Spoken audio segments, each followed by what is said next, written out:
Hey guys, so it's day 3 of working with your natural yeast starter, making your natural yeast starter, and it's amazing what happens from day 2 to day 3 because now we're definitely alive and active. So I want to show you guys what happens.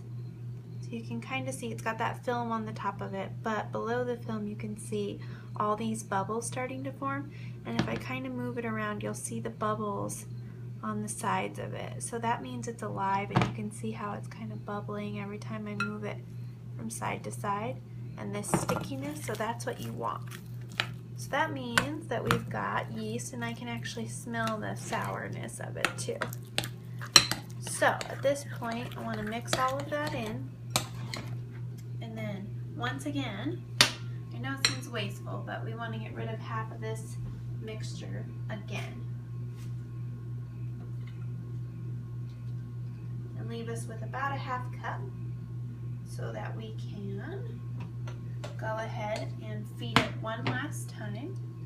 So you can see it's bubbling even when I'm mixing it. So we'll mix in another half cup of that boiled water.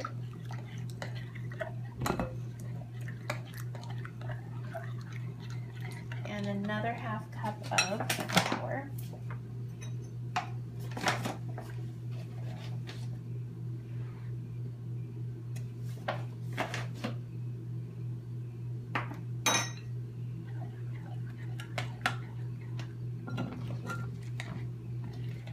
You want this to be fairly thick because that means that your starter will have plenty of food. So basically you want to start thinking of your starter as a pet now that has to be fed.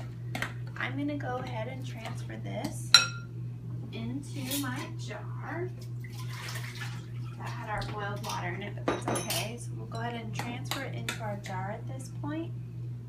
And now once it goes into the refrigerator, it can last in there without being fed for about a week. If it stays out on the counter, it has to be fed every 2 hours. And so I had just fed this so it would actually be ready to make bread right now. You'll want to feed it 24 hours before you get ready to make bread. So I'll make another video about that later. There you go, you've made natural yeast starter.